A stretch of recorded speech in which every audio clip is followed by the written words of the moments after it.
సాయిగా నమస్కారం అండి. ప్యానల్ ఉన్న పెద్దవారికి కూడా నేను మల్లవ రామకృష్ణ నమస్కారం. రాష్ట్రానికి సంబంధించి జనరల్ గా ప్రభుత్వంలో ఉండేటువంటి పార్టీ ఏదైనప్పటికీ కూడా తన చర్య తను చేసుకుంటూ ఉంటుంది. అది శాఖలకు సంబంధించినటువంటి పని, ఎంటైర్లీ గవర్నమెంట్ చేసేటువంటి పని లేదా గవర్నమెంట్ ఒక శాఖ చేసేటువంటి పని పరిష్కరించండి. ఇక విషయం ఏంటంటే ఇందులో ఇన్వాల్వ్ అయ్యి కక్షపూరితంగా ఉన్నప్పుడు మాత్రమే ప్రజాస్వామ్యం అనేటువంటిది ప్రమాదకరం అవుతుంది. కానీ వాస్తవంగా అందులో ఉండేటువంటి ప్రాథమిక ఆధారాలు బేస్ చేసుకుని అరెస్ట్ అయినప్పుడు దాన్ని స్వాగతించాలి ఖచ్చితంగా. ఎందుకంటే లేదా లా అండ్ ఆర్డర్ ఎప్పుడైతే లా అండ్ ఆర్డర్ పర్ఫెక్ట్ గా మెయింటైన్ అవుతుందో అప్పుడు మాత్రమే ఇండస్ట్రీస్ డెవలప్ అవుతాయి, అప్పుడు మాత్రమే ఇంటర్నేషనల్ గా మనకు తెలుస్తుంది, అప్పుడు మాత్రమే డెవలప్మెంట్ ఇండిసెస్ అంటే అభివృద్ధి సూచికలు పైకి వస్తాయి. ఇదంతా కూడా మనకు తెలియకుండా పరోక్షంగా లా అండ్ ఆర్డర్ మీద బేస్ అవుతుంది.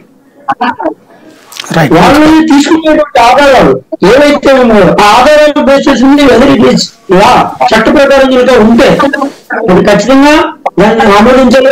అది ఓన్లీ ఒక్క అరెస్ట్ అనే కాదండి, ఏ అరెస్ట్ అయినప్పటికీ కూడా ఏ కేసు అయినప్పటికీ కూడా దాన్ని ఖచ్చితంగా స్వాగతించి తీరాలి. వై బికాజ్ మన భారతదేశం పౌరులుగా ఆలోచించి ప్రభుత్వానికి ఆ రకమైనటువంటి ఆలోచనపరమైన సహకారం ఉండాలి ఖచ్చితంగా. మంచి పాయింట్. ఒక్క నిమిషం, మన డిబేట్ లో పార్టిసిపేట్ చేస్తున్న వాళ్ళు ఎవరో కానీ లైవ్ లో వింటున్నారు, అది వాయిస్ రిపీట్ వస్తుంది. దయచేసి అది మ్యూట్ లో పెట్టుకుని చూడదలుచుకుంటే చూడండి, వాయిస్ రిపీట్ వస్తుంది అనమాట అక్కడ.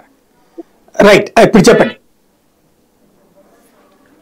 సో ఎప్పుడైతే ఆ రకంగా మనం ఒక భారత పౌరుడిగా ఖచ్చితంగా ప్రభుత్వం కక్షపూరితంగా కాని పక్షంలో అయితే ఖచ్చితంగా మనం ఆలోచనపరమైన బాధ్యత ఇవ్వాలి. అందుకే ప్రభుత్వంలో రాజకీయాలు ఎంటర్ కాకుండా ఉన్నటువంటి చాలా ఐడియలిస్టిక్ యాక్చువల్గా ఆదర్శవంతమైనటువంటి లక్షణాలు ఇవన్నీ. ఇందాక రెడ్డి గారు కూడా చెప్పారు చాలా విషయాలు.